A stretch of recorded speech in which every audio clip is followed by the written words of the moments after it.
Hello दोस्तों, welcome back to another video. मैं आपका दोस्त संतोष पंत आप लोगों को मेडिकल बिलिंग और कोडिंग सिखा रहा हूँ यूट्यूब के माध्यम से। और आज मैं आपके लिए चैप्टर 34 लेके आया हूँ, एक एआर का वीडियो आप कह सकते हैं, क्योंकि इसमें आपको बताऊंगा मैं मेडिकेयर के CO 109 डिनाइल्स को कैसे सॉल्व किया जाता है। क्योंकि ऐसी मेरे पास बहुत सारी क्वेरीज आ रही थी कि मेडिकेयर के CO 109 डिनाइल्स के बारे में बताइए कैसे ये सॉल्व होते हैं। तो इसी से रिलेटेड मैं काफ़ी सारे वीडियो पहले भी बता चुका हूँ कि CO 109 जो डिनाइल है ये आते हैं किसी रीज़न से आते हैं, क्योंकि ये मेडिकेयर का एक तरह का कवरेज रिलेटेड डिनाइल है। तो इसको हम एलिजिबिलिटी के थ्रू सॉल्व कर सकते हैं, और समटाइम आप इसको बिना किसी इंश्योरेंस को कॉल किए भी सॉल्व कर सकते हैं। तो मैं आपको आज के वीडियो में बताऊंगा ये आप डिनाइल्स कैसे सॉल्व करेंगे। और जो लोग हमारे इस चैनल पे दोस्त नए आए हैं, प्लीज़ चैनल को सब्सक्राइब जरूर कर लीजिएगा, और हम चलते हैं अपने चैप्टर की तरफ। ओके, तो पहले जान लेते हैं ये डिनाइल्स क्या होता है। ये denial, we often receive denials from Medicare with reason code CO 109। Okay, तो जो ये डिनाइल है CO 109, ये यूजुअली मेडिकेयर, जो स्टेट मेडिकेयर होता है, जो गवर्नमेंट इंश्योरेंस होती है उस स्टेट की मेडिकेयर, जैसे कि जॉर्जिया में है तो मेडिकेयर जॉर्जिया होगी, मिशिगन की है तो अगर मिशिगन मेडिकेयर होगी। उसी प्रकार के जो स्टेट मेडिकेयर होती है, जिसे हम ट्रेडिशनल मेडिकेयर भी कहते हैं, अगर वह इस क्लेम को डिनाई कर देता है CO 109, तो हम इस पे देखते हैं कि कैसे सॉल्व करेंगे। The description of this denial code is claim or service not covered by this payer, you must send the claim service to the correct payer। Means कि इस डिनाइल में मेडिकेयर कह रहा है कि जो आपने क्लेम फाइल किया है मेडिकेयर को, ये क्लेम मेडिकेयर को फाइल नहीं होना था, किसी और पेयर को फाइल होना था। तो आपको इसको फाइंड आउट करना है कि पेशेंट के पास कौन सी इंश्योरेंस है, और उसी इंश्योरेंस को आपको क्लेम फाइल करना होगा। तो हो सकता है कि आपने मेडिकेयर को सही फाइल किया हो, या हो सकता है कि एक पर्टिकुलर टाइम तक आप मेडिकेयर को फाइल कर रहे हो क्लेम, और मेडिकेयर उसके लिए पेमेंट भी कर रहा हो, बट सडनली आपका CO 109 डिनाई आ जाता है। दैट मीन्स कि आपका जो है मेडिकेयर ने अब इसे एक्सेप्ट करना मना कर दिया है, और मेडिकेयर कह रहा है कि अब पेशेंट ने कोई और इंश्योरेंस ऑप्ट कर लिया है। और ऐसा अक्सर होता है, और आजकल बहुत ज़्यादा हो रहा है, क्योंकि इसका रिलेशन मेडिकेयर के मैनेज केयर से है, मेडिकेयर पार्ट सी से है। क्योंकि मैंने आपको एक पिछले वीडियो में बताया था कि कई सारे जो हमारे मेडिकेयर के एलिजिबल पेशेंट्स हैं, उनके पास ऑप्शन रहता है वह एक कमर्शियल इंश्योरेंस का मेडिकेयर से मिलता जुलता एक प्लान खरीद लें, जिसमें उनको ज़्यादा बेनिफिट मिलते हैं। तो वह लोग अपने ट्रेडिशनल मेडिकेयर प्लान से एक कमर्शियल HMO PPO या एडवांटेज प्लान में मूव हो जाते हैं। तो ये कभी भी हो सकता है पॉलिसी के टेन्योर में। तो अगर कोई आपका एक पेशेंट है जिसकी मेडिकेयर से रेगुलर पेमेंट्स आ रही थी, सडनली CO 109 आ जाता है, दैट मीन्स कि पेशेंट एक मूव हो गया है किसी मैनेज केयर या एडवांटेज इंश्योरेंस के ऊपर। डिनायल जो होता है वो इस तरीके से आता है ERA का, बिकॉज जो मेडिकेयर इंश्योरेंस होती है यूजुअली ये है इलेक्ट्रॉनिकली पेमेंट ही करती है, ये चेक से पेमेंट नहीं करती है। और जो रेमिटेंस आती है वो भी ERA से आती है, that means electronic remittance advice. And payment जो आती है वो EFT से आती है, इलेक्ट्रॉनिक फंड ट्रांसफर। तो जब क्लेम डिनाय हो जाता है तो हमारे पास एक इलेक्ट्रॉनिक रेमिटेंस एडवाइस आती है, वो इस प्रकार की होगी। इसमें आपको डिटेल दिया हुआ है कि आपको कौन सी डेट ऑफ सर्विस थी, आपकी CPT कोड क्या था, और एक डिनाइल दिया हुआ है CO 109, आप इसको देख पा रहे होंगे CO 109।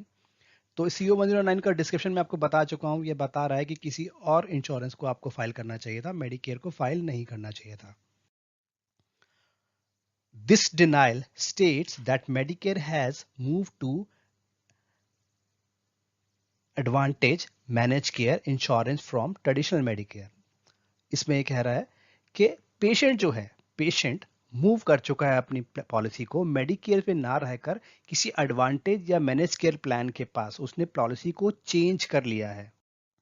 इस केस में हमें इंश्योरेंस चेंज करनी होगी पेशेंट के डेमोग्राफिक में। क्लेम जो है हमें मेडिकेयर को हटाकर किसी और पेयर को भेजना होगा। अब पहले हमें यह फाइंड करना बहुत इंपॉर्टेंट है कि वह पेयर है कौन सा, किस पेयर को हमने फाइल करना। तो उसके लिए आपको क्या करना होगा, आपको अपने मेडिकेयर के पोर्टल पे जाना होगा। डिफरेंट स्टेट्स में डिफरेंट मेडिकेयर के पोर्टल्स होते हैं, वेबसाइट होती है, जहां पर आप अपना लॉगिन इन्फॉर्मेशन डालेंगे।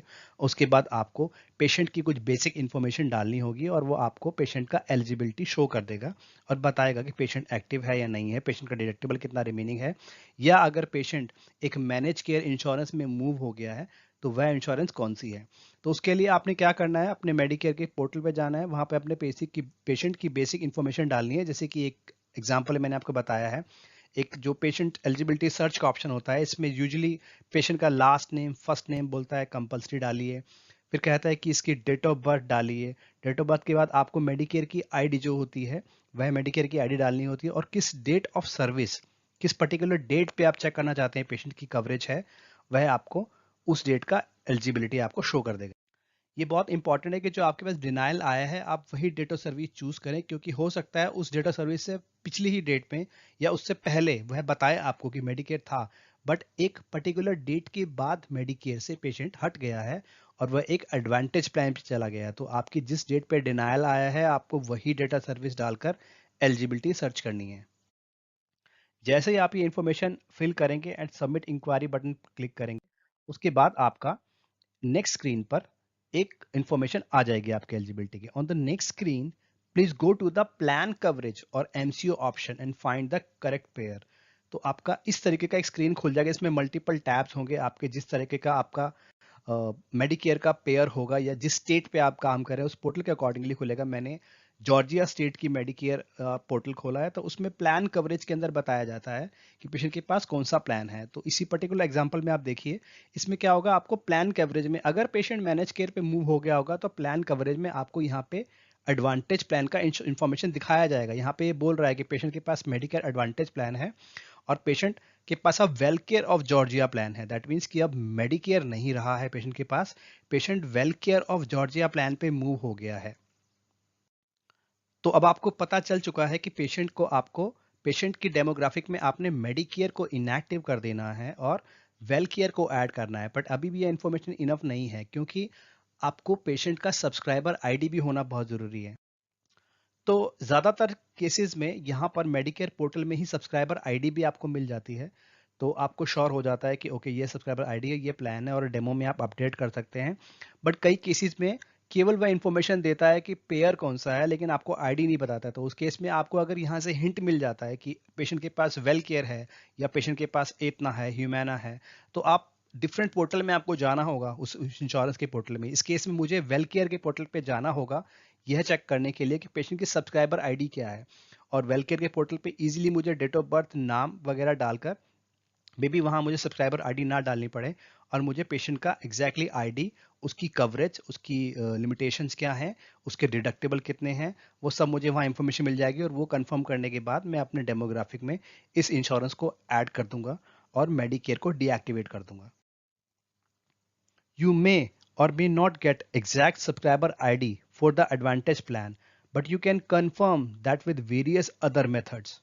That means कि आप वेबसाइट पे जा सकते हैं उस इंश्योरेंस की, जिस इंश्योरेंस को पता चला कि पेशेंट जिस एडवांटेज प्लान पे मूव हो गया है, आप उसके वेबसाइट पे जा सकते हैं, आप इंश्योरेंस को कॉल कर सकते हैं, आईवीआर पे इंफॉर्मेशन ले सकते हैं, या आप एक रेप के साथ बात कर सकते हैं इंश्योरेंस कंपनी के कॉल सेंटर में और पता कर सकते हैं कि पेशेंट की सब्सक्राइबर आईडी क्या है। वो आपसे कुछ मिनिमम इंफॉर्मेशन पूछेंगे, उसके बाद आपको बता देंगे कि हाँ पेशेंट के पास अब ये इंश्योरेंस आ गई है या इस इंश्योरेंस पे पेशेंट अब मूव हो गया है। फिर आपको डेमोग्राफिक में पेशेंट के या क्लेम में उस इंश्योरेंस को अपडेट करना होगा और वो क्लेम सिंपली रिफाइल करना होगा as a fresh claim. Please understand this, इस केस में आपका क्लेम पहली बार जाएगा। जब आप करेक्ट करेंगे इंश्योरेंस को तो उस क्लेम पहली बार वेलकेयर को जाएगा, तो वो एक फ्रेश क्लेम जाना चाहिए। इस केस में करेक्टेड क्लेम नहीं जाएगा, फ्रेश क्लेम जाएगा। और इस केस में आपको मेडिकेयर को सेकंड नंबर पर नहीं रखना है, आपको मेडिकेयर को डीएक्टिवेट कर देना है, क्योंकि वह प्लान रिप्लेस हो चुका है। ऐसा नहीं है कि मेडिकेयर सेकेंडरी हो चुका है। अगर मेडिकेयर सेकेंडरी होता तो जो ये सेकंड टैब है इसके नेक्स्ट एमएसपी, आपको एमएसपी के अंदर इंफॉर्मेशन मिलती कि पेशेंट मेडिकेयर सेकेंडरी हो गया है, प्लान प्राइमरी कोई और है। बट ये केस नहीं है। इस केस में मेडिकेयर का कॉलम ब्लैंक रहेगा, जिस केस में CO109 डिनाइल आएगा और प्लान कवरेज में आपको इन्फॉर्मेशन मिलेगी। और इससे पिछले वीडियो में मैंने बताया था, अगर एमएसपी होगा तो आपके पास डिनाइल CO22 आएगा। जब CO22 डिनाइल आएगा तो आपने एमएसपी सेक्शन के अंदर देखना है कि प्राइमरी इंश्योरेंस क्यों है, कौन है और किस रीजन से है। लेकिन अगर CO 109 डिनाइल आएगा तो आपको प्लान कवरेज में देखना है कि आपके पास कौन सी इंश्योरेंस प्राइमरी हो गई है। तो दोस्तों आज की वीडियो के लिए इतना ही है। बहुत जल्द मैं आपके लिए एक और वीडियो लाऊंगा इसी से रिलेटेड। मैं सोच रहा हूँ आपके लिए अब मैं एक COB रिलेटेड वीडियो लेके आऊँ, कोऑर्डिनेशन ऑफ बेनिफिट, क्योंकि काफ़ी क्वेश्चंस मुझे आ रहे हैं मेरे दोस्तों के जो जानना चाहते हैं कि COB के डिटेल कैसे सॉल्व होते हैं, COB क्या होता है। तो इसके लिए मैं आपके लिए डिटेल वीडियो बहुत जल्दी लेके आऊँगा। तो बस आप लोगों से रिक्वेस्ट है, आप लोग जाते जाते इस वीडियो को लाइक जरूर कीजिएगा, सब्सक्राइब कर लीजिएगा, अपने दोस्तों के साथ शेयर कीजिए जो लोग मेडिकल बिलिंग सीखना चाहते हैं या इस प्रोसेस में काम कर रहे हैं। तो मिलेंगे बहुत जल्दी नेक्स्ट वीडियो में। Thank you.